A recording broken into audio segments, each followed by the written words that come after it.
front of everybody, the soldier ran across the border into North Korea, jumped in a van full of North Korean soldiers, and hasn't been seen or heard from since.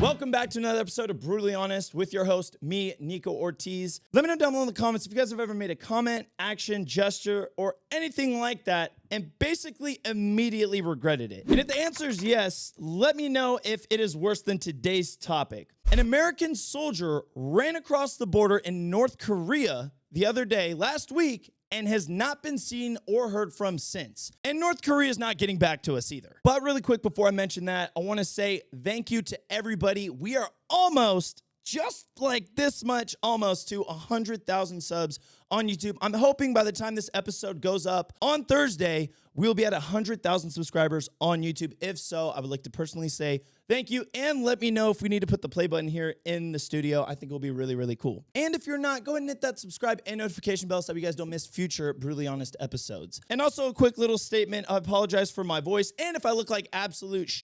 I was in Nashville this weekend watching my buddy Brandon Herrera beat some, which was really, really awesome. And he won. So congratulations to my buddy Brandon. I had way too much alcohol celebrating. And so, yeah, my voice is kind of shot and I'm partially asleep right now, but we're going to go ahead and send it. But something absolutely crazy happened last week. U.S. soldier Private Travis King, a Cav Scout assigned to the 1st Armored Division, is in custody after crossing over to North Korea after taking part in a guided tour along the North Korean border. He just took off. Who the wants to go to North Korea? Literally nobody. You had to have done something wrong to want to go to North Korea. What do you get in North Korea? Dictatorship, malnourishment, no rights. So when I heard about this, I was like, okay, insider threat, or I was like, he did something wrong, or he's like being chased, or like maybe they're on drugs.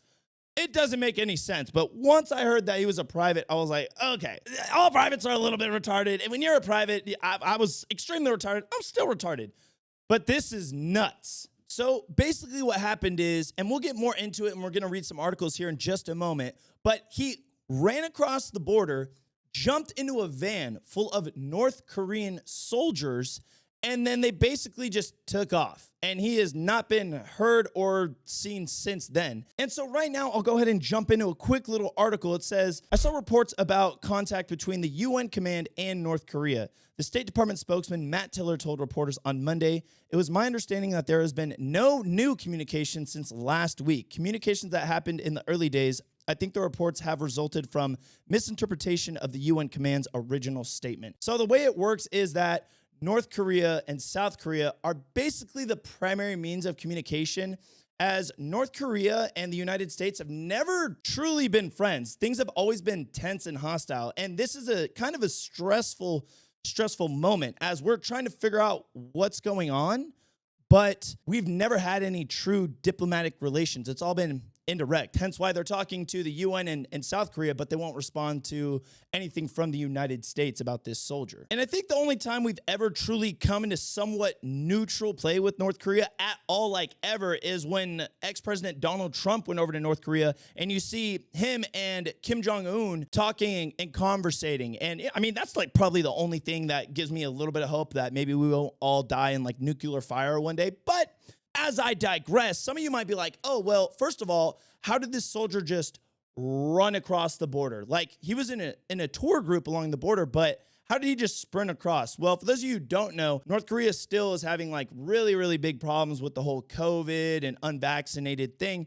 So apparently border security is like very, very minimal. So he was literally able to just take off and go. So obviously there's a lot of people who are like, holy this dude's in North Korea now, and we don't know where he's at. And I know a lot of people are obviously worried about him, especially his family. When his mother found out, she said, you know, I can't see Travis doing anything like that. And I don't know the context exactly of how she said it. I don't know if she was like saying that, meaning I don't believe it. I don't believe that he did that, or in the sense of like absolute shock and distress of what's going on. And I truly feel for the mother, at least. The soldier's another story, but his family, I'm like, that's got to be super rough. I do hope everything goes well and we're able to safely get him back, regardless of, you know, him being an absolute idiot and sprinting across the border into North Korea. I hope we get him back. And I initially asked the question, I'm like, why the fuck would he do that in the first place? Why would you want to go into North Korea?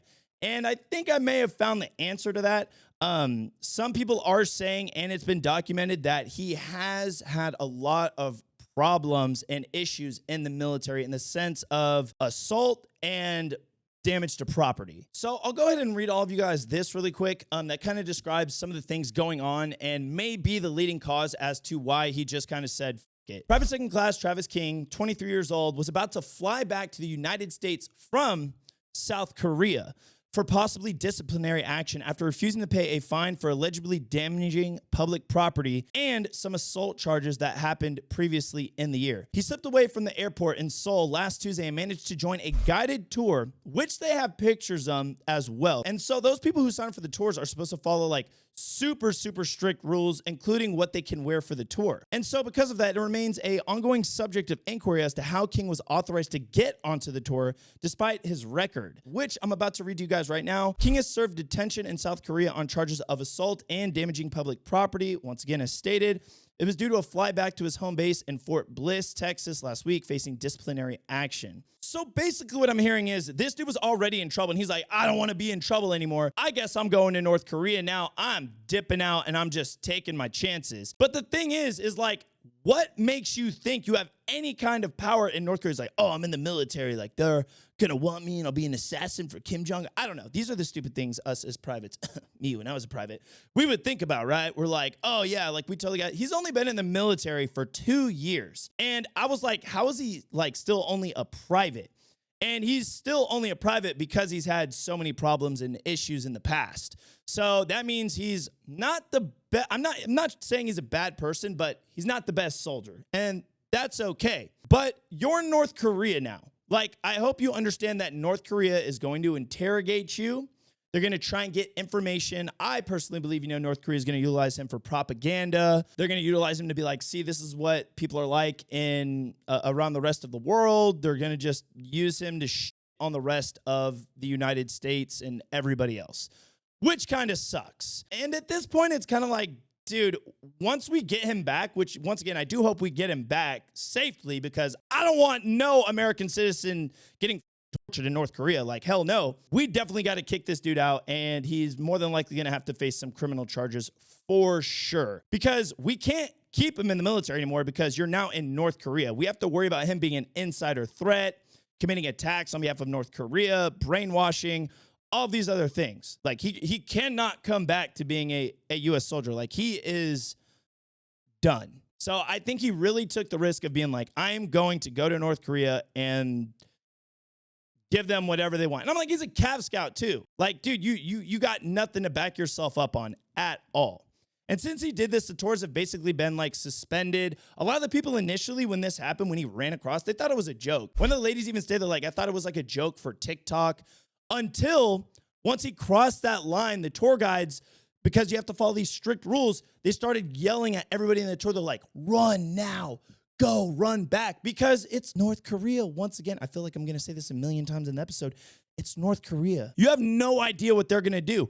They could just start sending rounds across the border into all of those people. It could be an action of war immediately due to just some stupid shit like that. All those tours are canceled, and we're trying to figure out what's going to happen next. Now, I'm sure a lot of you are also interested as to, because I briefly mentioned on some of the things that had happened as to why he may run across the border, and I actually want to dive into kind of like his history of issues he's had in the military as a whole. He was accused of punching a man several times in the face at a club on September 25th of last year, the Seoul courts indicate, so in South Korea. 2 weeks later, on October 8th, Korean authorities responded to another dust-up involving King, who allegedly displayed aggressive behavior, according to the court documents. And before I continue, I need to make it very, very clear, yes, he's being an absolute dumb turd head, without a doubt, okay?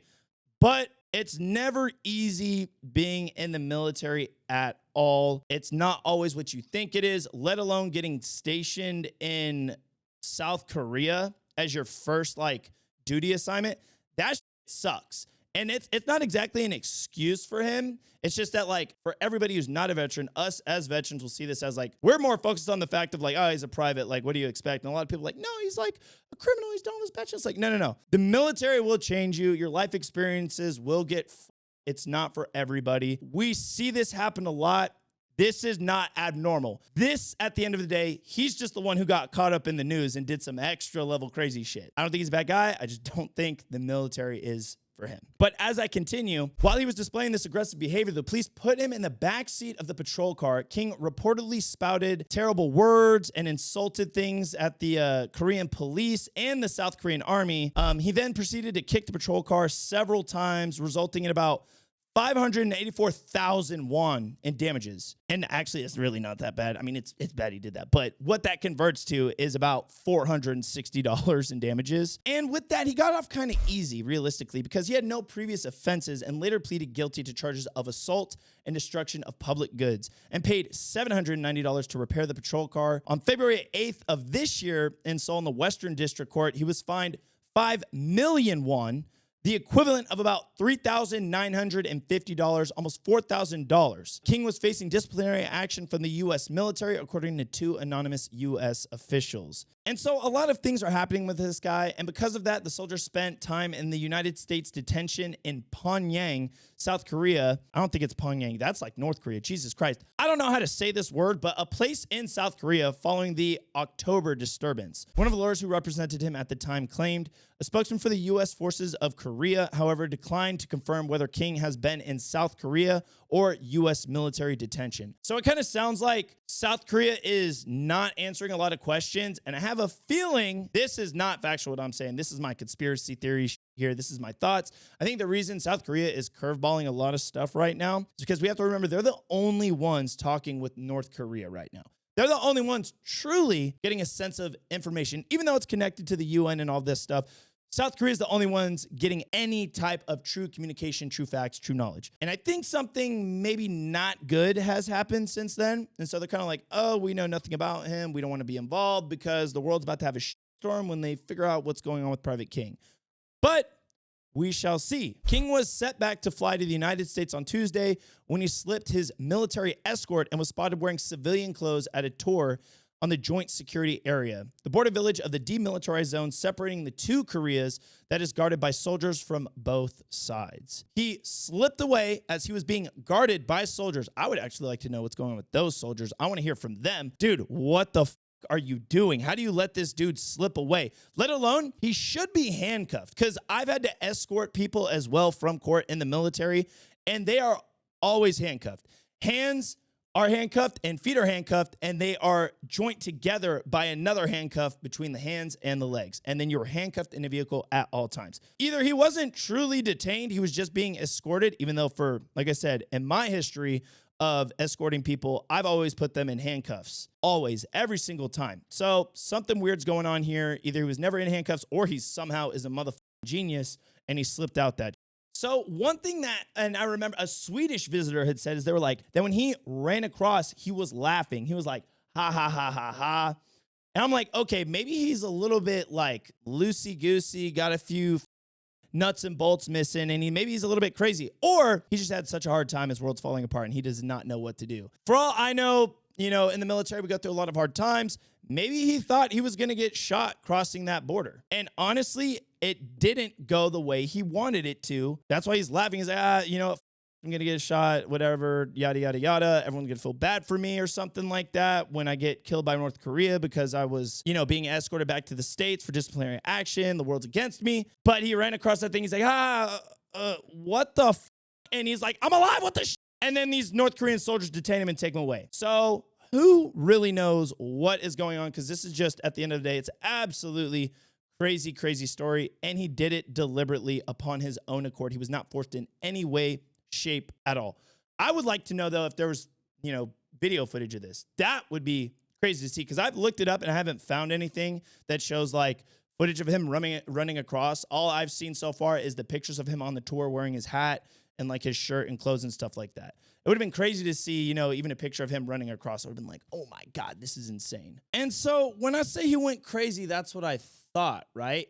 And I think I'm kind of right, because let me read you guys what was actually going on in Private King's life leading up to these events, and everything kind of collectively gathering up since September with all of these things of him being, you know, a hindrance to the military and South Korean officials. This is from his uncle. It says King's uncle reported, he said that the soldier had been breaking down over the tragic death of his 7-year-old cousin who died this winter after battling a rare genetic disorder that had him on life support. I know we've all lost family members, and in the military, you know, not to say it's any way, shape, or form harder, but when you're somewhere else and you have to be there, like, no matter how sick somebody is, you'll be lucky if Red Cross has your back. That's the only way you can really leave deployment or any overseas assignment to go back home to your family, unless your unit has leave time. Like, your unit's like, oh yeah, we'll let everybody go home for these 2 weeks. No, you have to stay there. So a lot of the time, it's like the world just kind of goes by. Life goes by and there's nothing you can do about it. So when I heard about that, I'm like, oh, he may have felt that sense of like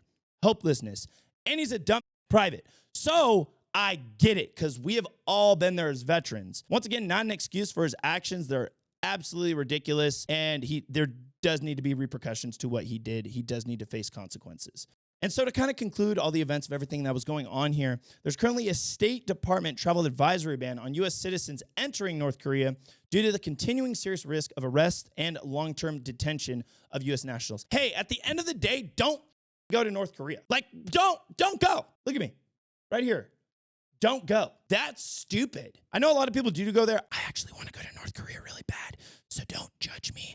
I want to go for fun. But that's because I'm stupid. I'm totally ready for these consequences. But like I said, we've never been cool with North Korea, and there's already a lot of tension between the two of us. Like I stated before, it's extremely stressful because things have already been going super downhill with North Korea over the past few years. And this year, we've already had North Korea doing over 20 ballistic tests, and apparently these are not connected, but on that Friday, last Friday, they sent cruise missiles into the South Korean Sea, where we have stated we have submarines currently. So North Korea is truly, truly testing the waters, and this is not good for us. This could be looked at as an excuse as to why they are going to do some things or conduct whatever tests. And on top of all those tests, the ICBM tests that they're doing, these nuclear tests, it's getting very scary. And so with that, I wanted to make this another short episode as I am continuing to improve the studio, create some new profile pictures, banners for the podcast in the future, create some merch. Let me know down below in the comments what you think about everything going on with North Korea. Let me know if you think what Private King did was justified due to him, you know, going through a lot of things, or if it was just completely stupid. There's zero excuses, and we do hope we get him back, but he is going to face some serious consequences when we do get him back. I hope nothing but the best wishes for him and his family, and I will see y'all next time on Brutally Honest. Thanks for stopping by.